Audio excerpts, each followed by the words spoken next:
Graines de Curieuse, le podcast qui dévoile une facette de la vie d'une femme. Je m'appelle Isabelle Weber, je suis journaliste et vis à Bienne en Suisse depuis plus de 20 ans.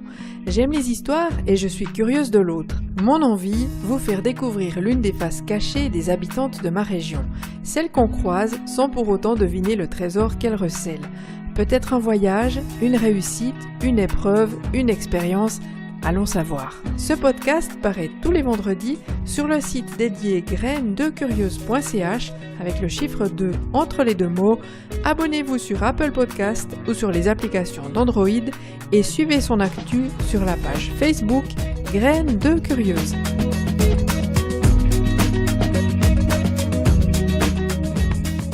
Cette semaine, Graines de Curieuse invite Virginie Borallo. La jeune blogueuse se définit elle-même comme une semeuse d'idées vertes. Elle met en pratique un mode de vie écologique. Cette maman de 2 enfants explique ses gestes simples et à la portée de tous, visant à ménager les ressources. Et comme spécialiste en communication, elle sait trouver les mots pour rallier du monde à sa cause. Elle parle aussi de sa contribution à l'action Bienne sans supermarché qui s'est déroulée en février dernier via les réseaux sociaux.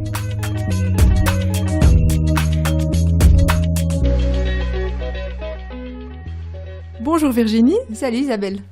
Virginie Borallo, de quoi tu vas nous parler aujourd'hui ? D'idées vertes. Dans quel sens ?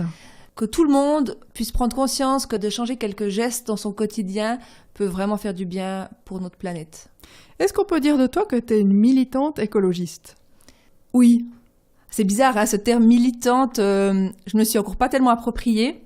Et pourtant, je crois que c'est ça. Je crois que le fait de parler à mon entourage ou sur mon blog d'écologie fait de moi maintenant une militante et peut-être qu'il est aussi temps que j'assume ce terme-là. Est-ce que tu songes un jour à faire de la politique ? Parce que t'en fais pas actuellement, mais ça serait une idée par exemple ? Je crois pas. J'ai pas l'impression d'avoir les épaules assez larges pour débattre en continu de causes qui me tiennent à cœur. Moi, je préfère presque changer mes habitudes, moi, au quotidien, de mettre un peu les mains dans le cambouis et de donner aux gens un peu des pistes de réflexion que de parler, de débattre politique, budget, mesures et compagnie. Donc dans le quotidien, tu vis l'écologie de diverses manières. Alors peut-être qu'on peut commencer par ton blog. Oui, j'ai un blog depuis 4 ans en fait et quand je l'ai créé, c'était pas du tout dans une optique de parler d'écologie, c'était un blog de maman. J'étais la première à être maman dans mon entourage, donc je suis allée grappiller conseils et astuces sur d'autres blogs suisses romans mais aussi français. Et puis lors de mon 2e congé maternité, j'ai eu envie en fait d'ouvrir un blog, de partager ensuite moi-même mon vécu. Et puis, petit à petit, en parallèle, j'ai beaucoup changé de choses dans mon quotidien. J'ai changé des habitudes qui sont devenues beaucoup plus écologiques. Et évidemment, comme le blog, c'est mon espace d'expression, c'est ma vitrine, en fait, c'est évidemment, l'écologie est venue sur le blog et j'en parle de plus en plus. Et de moins en moins de ma vie de famille, en fait. Alors, on peut citer son nom, il s'appelle comment ? Avec panache. Et pourquoi ce nom ? En fait, j'adore lire, je suis une grande lectrice et j'ai une œuvre qui me suit depuis longtemps, c'est Cyrano de Bergerac. Et je pense là tu vas perdre des auditeurs et des auditrices. mais non. Mais voilà, l'idée du panache revient beaucoup dans ce roman et c'est même le dernier mot en fait que va souffler Cyrano avant de mourir. Et j'ai toujours aimé cette idée-là, l'idée de vivre avec panache, voilà. Avec élégance, avec grâce, avec...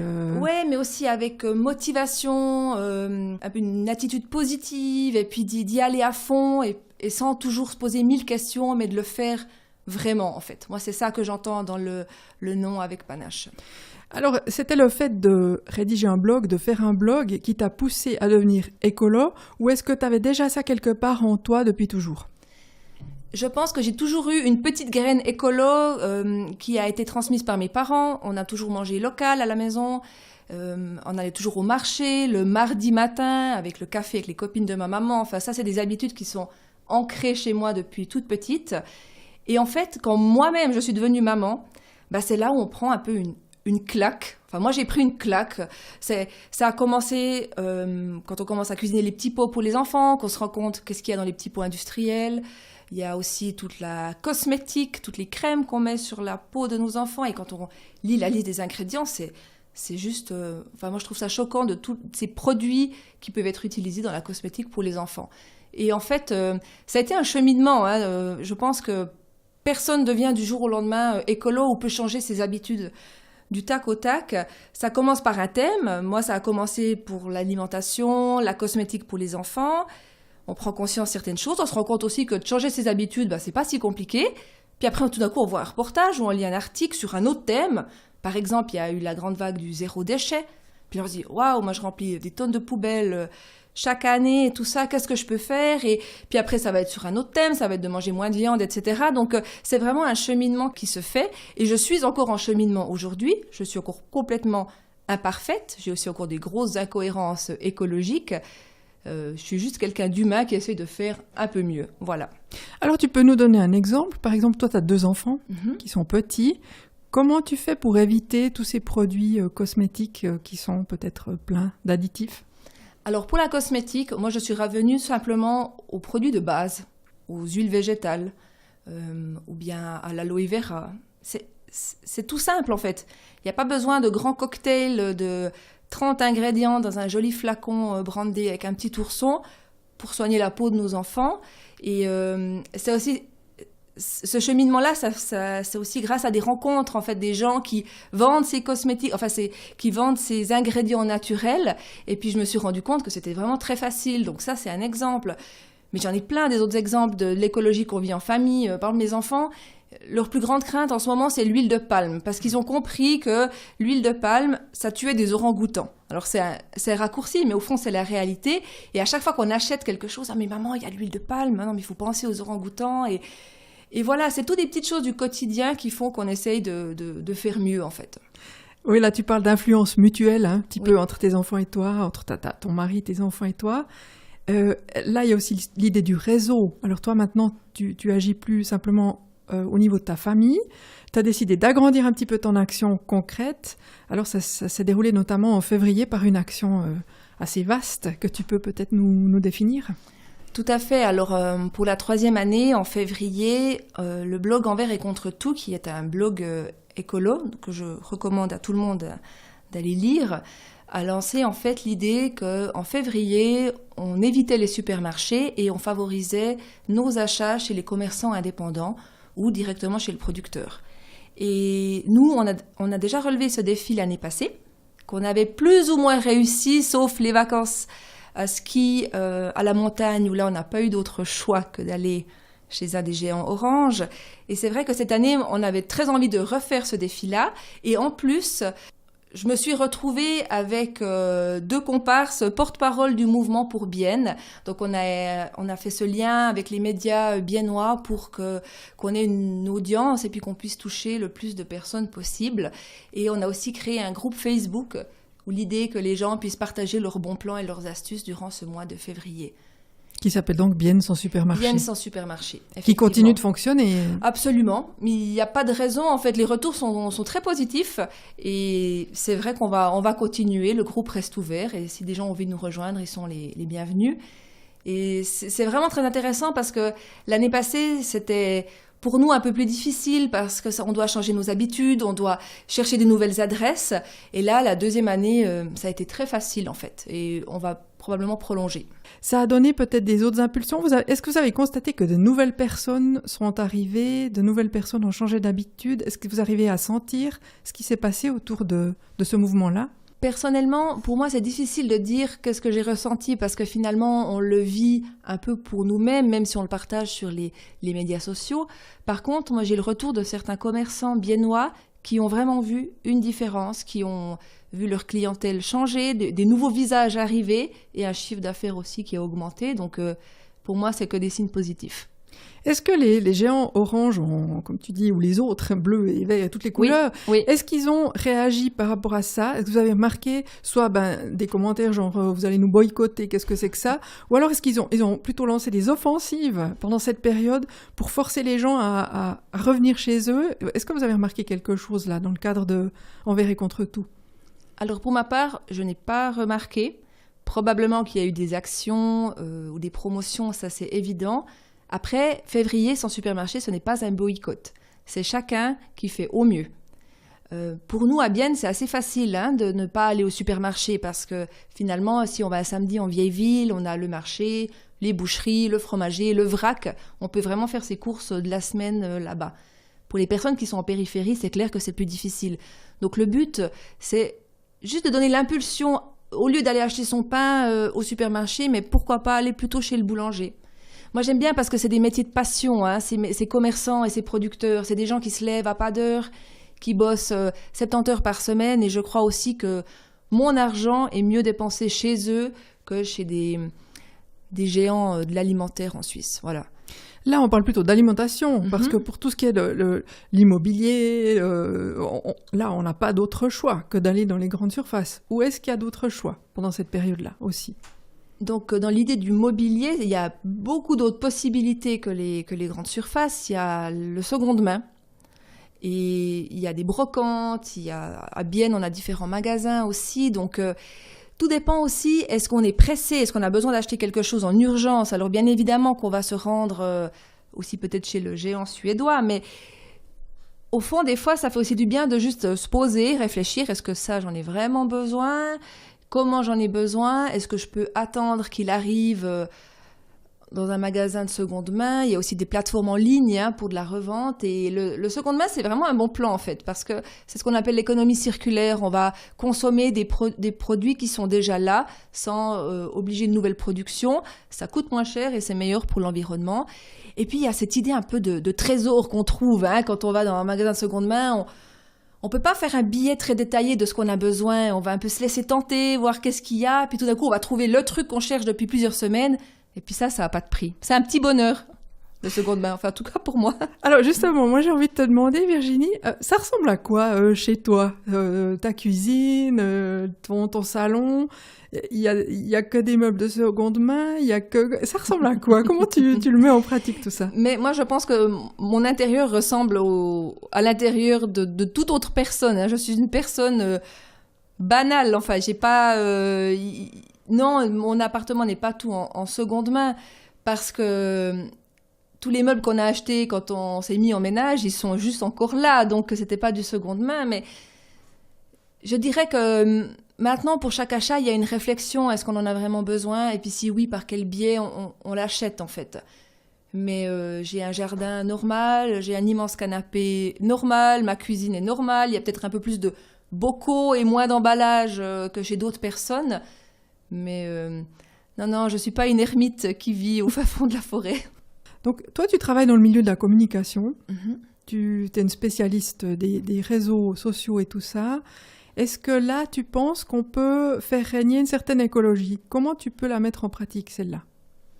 En fait, les médias sociaux nous permettent de communiquer nos idées ou nos astuces à un plus large public. C'est ça qui est intéressant dans les médias sociaux. Après... c'est toujours aux personnes qui reçoivent notre message. Est-ce qu'ils ont envie de faire le pas, de changer leurs habitudes ou non? Il faut vraiment le voir comme un média, comme une plateforme de diffusion de messages, mais il n'y a pas de solution miracle pour que l'écologie elle rentre dans les maisons en fait. La seule chose que moi je peux dire, c'est que c'est facile de changer ses habitudes. Il ne faut pas changer tout du jour au lendemain, mais crescendo, des petites choses. Moi, mon âme et conscience, je peux pas me dire que dans 20 ans, quand mes enfants me diront « mais maman, mais toi, t'as rien fait contre tout ça ?» Et moi, j'ai envie à ce moment-là de pouvoir leur dire « mais si, j'ai pas fait tout parfaitement, mais j'ai fait mon bout de chemin, j'ai fait ma part. » C'est une phrase très connue de Pierre Rabhi, qui est une personne très importante dans le mouvement d'écologie et dans le mouvement Colibri. Et voilà, moi, j'ai l'impression de faire ma part et c'est pas compliqué. Maintenant... il y a une belle impulsion verte depuis le mois de décembre, aussi en France. On a aussi les jeunes avec le mouvement de grève qui poussent vraiment en avant. Il y a même les grands-parents qui ont un chouette mouvement sur Facebook, les grands-parents pour le climat. Donc on se rend compte que ça devient vraiment intergénérationnel et ça, c'est aussi important. Maintenant, il y a deux choses qui sont importantes. C'est la première, que les autorités légifèrent, prennent des mesures parce que à nous seuls, on est des petites gouttes d'eau. Alors... c'est bien, il faut qu'on continue comme ça, mais il faut maintenant aussi que les grands acteurs jouent leur rôle. Et puis la deuxième chose qui, moi, me paraît aussi importante, c'est qu'il faut aussi penser un peu à la décroissance, en fait. Il y a tout un mouvement un peu marketing écolo qui est aussi arrivé avec le zéro déchet, les pailles en inox et tout ça. Mais à un moment donné, il faut juste peut-être moins consommer. Pas besoin d'acheter des pailles en inox pour bannir les pailles en plastique, on boit juste au verre. Enfin, c'est des petites choses comme ça où réfléchir à ses achats, on n'a pas besoin de consommer toujours plus, c'est pas ça qui nous rend heureux. Le bonheur se cache pas dans un achat en fait. Mais je voudrais rebondir encore une fois sur les nouvelles technologies, vu que tu les emploies au quotidien. Est-ce que là, on peut mettre de l'écologie dans la nouvelle technologie? Est-ce qu'on peut faire une décroissance en utilisant peut-être un portable d'un ancien modèle, un moteur de recherche qui soit écolo? Est-ce que là, il y a des choses à faire aussi dans ce domaine? Parce que ça, c'est vraiment le thème. J'entends tout le monde utilise les réseaux sociaux. Et là aussi, il y a peut-être des gestes verts à introduire. Alors, il y a des gestes verts à faire absolument, surtout de notre vie, en fait. Donc, bien évidemment, on a parlé déjà de l'alimentation, les cosmétiques. La technologie, bien évidemment, qu'elle emploie beaucoup de serveurs à travers le monde. Nos adresses mail qui sont bourrées de 100 emails vont générer aussi du CO2. Et bien évidemment, il y a plein de petits gestes comme nettoyer sa boîte email, vider sa corbeille sur l'ordinateur. C'est des petits gestes tout bêtes aussi, éteindre son ordinateur, ne pas le laisser en veille. Il y a vraiment beaucoup de choses. Moi, j'ai écrit un billet sur le blog, en fait, parce que il y a tellement plein de petites astuces pour tous les domaines de la vie que j'ai appelé justement semer sans idées vertes et qui regroupe en fait tous ces petits gestes du quotidien. Donc bien évidemment, il y a tout ce qui est l'informatique, il y a ce qui est aussi ce qui sont les transports, la nourriture, etc. Mais la technologie, c'est important. Et surtout avec l'obsolescence programmée, faites réparer vos appareils. Il y a des chouettes café repair qui s'organisent à Bienne. Vous prenez votre machine à café, si vous en avez encore une. La Moka, c'est meilleur quand même, hein, c'est plus écolo. Mais puis vous allez la faire réparer. Et bien sûr, il y a tellement de gestes. Mais là, il nous faudrait une émission de 3 heures, hein, si j'avais envie de raconter tout ce qui peut être fait. Aujourd'hui, tu es venu avec un chariot à commission, tout simple. Qu'est-ce qu'il y avait dedans? En fait, il y avait des livres que je devais ramener à la bibliothèque. Un geste écolo? Ouais, en fait, moi je lis beaucoup et mes enfants aussi. C'est vraiment un plaisir de les emmener à la bibliothèque pour emprunter au lieu d'acheter. Ça, c'est aussi un geste écolo. Et puis, c'est clair que quand j'ai une 20aine de livres à ramener, je me promenais avec mon Wagali, comme on dit chez nous à Bienne. Et voilà, il n'y avait rien de très mystérieux. Il y a encore quelques bocaux parce qu'ensuite, je vais aller au magasin en vrac. Donc, voilà. Et puis, j'ai remarqué ta bouteille d'eau en verre. Ça, c'est aussi un geste écolo? Oui. Ça, c'est vraiment... ça fait partie de bannir le plastique de ma vie. Et le plastique, c'est malsain. Et puis, c'est pas écolo du tout. Alors, moi, j'ai une bouteille en verre, en fait, que je remplis à gauche, à droite, quand il faut. J'en ai toujours une aussi, parce que les enfants ont toujours soif. Et puis, ça nous évite, en fait, d'acheter des bouteilles dans les magasins. Voilà. À Bienne, malheureusement, il n'y a plus ce festival du film vert. Mais toi, tu es une cinéphile accomplie. Est-ce que quelque part, tu vas t'intéresser à ce festival? Je te pose la question parce qu'il a disparu. Je ne sais pas pourquoi à Bienne. Et c'est bien dommage. Il y avait de très bons films. Alors, il est à la Neuville. Il a déménagé à la Neuville. Et j'ai déjà regardé le programme. Évidemment qu'on va y aller. Moi, j'ai déjà repéré 2 films qui me faisaient bien envie. Un plutôt... pour adultes, qui parle plutôt de « faut-il continuer à manger des animaux ?» Et le deuxième, c'est le dimanche matin, il y a un film pour les enfants qui parle du potager d'un grand-père. Et ensuite, il y a, je crois, une petite activité où les enfants peuvent planter des semis. Et j'ai très envie d'y aller avec les enfants. On n'en a pas encore parlé à la maison, mais je pense qu'ils seront tout contents de venir avec. Donc, regardez bien le programme de la Neuville. Bon, il sera passé quand on passera ce podcast. Oui. Mais les films passent très souvent. Il y avait le film sur l'obsolescence programmée. Il y avait celui sur la mort des abeilles. Enfin, il y a plein de films comme ça qui repassent ponctuellement. Donc, il ne faut pas attendre un autre festival du film vert. C'est une petite promo personnelle que je fais parce qu'il y a vraiment des films. En l'occurrence, c'est un autre moyen aussi d'adopter des gestes écolos. En voyant ces films, c'est assez marquant. Oui, ça permet de prendre conscience. Et puis une fois qu'on s'est pris une baffe un peu en regardant un film ou en lisant un livre, après il y a un temps de digestion et de réflexion sur ce qu'on peut faire. Et juste aussi, il y a une bonne plateforme qui est peut-être un peu décriée, mais Netflix a énormément de très bons documentaires sur l'écologie, aussi sur la fast fashion, aussi sur la production de viande. Et Netflix peut être aussi une bonne alternative vu que là, le podcast va être diffusé un peu après le festival du film vert, de se tourner de ce côté-là. Ou sur YouTube, il faut aller chercher un peu des films. C'est un bon tuyau vert qu'on va adopter. Bon en étant dans Graines de Curieuse, on peut que s'intéresser à cette graine d'écologie. On espère qu'on a un petit peu influencé quelques auditeurs de l'émission. Et puis si quelques personnes veulent te contacter pour en savoir plus, ils peuvent aller voir sur ton blog, donc Avec Panache, un blog très beau. Personnellement, je le trouve très beau, très bien écrit. Merci. Par une bonne rédactrice. J'encourage tout le monde à aller voir ce que tu fais, Virginie Borallo. Et puis je te remercie beaucoup de m'avoir accordé cette interview aujourd'hui. Merci à toi de m'avoir laissé m'exprimer.